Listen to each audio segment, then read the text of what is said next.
Hey, let's talk about medical collections. So we know that many of our clients do have unpaid medical bills. I talk to people all the time, seems like every week, who have unpaid medical collections, and they're either saying, well, I'm not going to do anything right now. I'm not going to try to buy a house or start the pre-qual process until I try to get some of these medical collections paid off. Or they come to me and ask, hey, I know I've got these medical bills on my credit.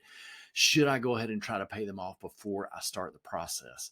So let me tackle that in just a second. But first, let me give you some good news around this issue. So many of our clients do have medical bills, and it seems like a lot of them are not even aware that these collections show up on their credit report.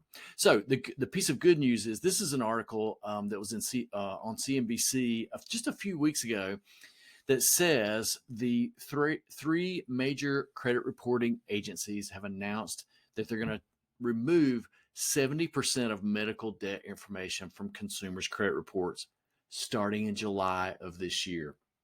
So basically what they're going to do is, first of all, if you have medical collections on your credit that are zero balance, and that happens a lot as well, but if they're on there and they've been paid or they're a zero balance, they're going to remove those and take them off of the credit report. Following that, they're saying beginning in the first half of next year, which will be 2023, they're going to remove all medical debt that has balances of under $500. So even if there's an outstanding balance and it's under $500, they're going to take those off the credit reports as well. So again, this is good news for our clients because the article goes on to say, I've never really seen it quantified, but this says an instance of collection debt in your credit report can decrease your credit score by as much as 110 points. And that's huge, obviously, for someone who's trying to meet a minimum credit score for one of the loan programs, or to get some down payment assistance, or even just to get, a better rate and a lower mortgage insurance or PMI premium if they're doing a conventional loan. So that's the good news.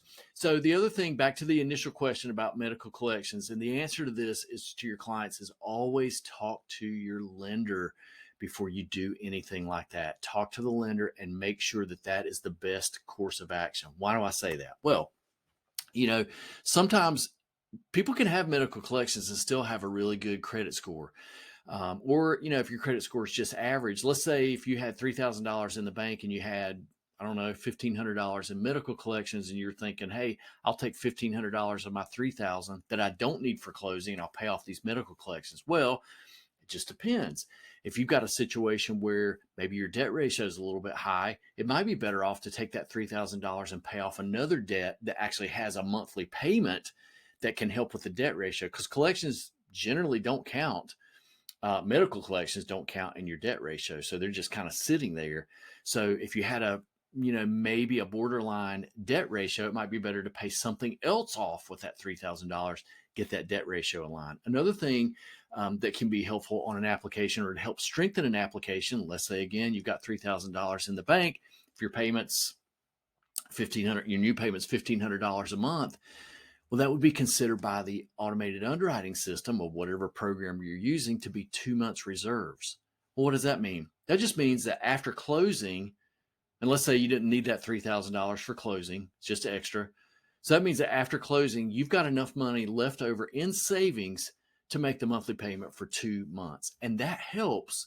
Again, if you've got some deficiency in your application, it might make a difference in the underwriting system, for the underwriting system to recognize, hey, this person's got some savings. They've been able to save some money, and they've got enough money in the bank to make the payment for a couple months if something goes sideways after we close. So that's why you never want to have clients depleting any cash in the bank, paying anything off, or moving any money around until they talk with the lender first and determine what is the best course of action to take to make sure they get approved and to make sure they don't create problems down the road. Okay. Hope that's helpful to you. Some good information and some good news on medical collections. Thanks for watching. Take care. We'll see you soon.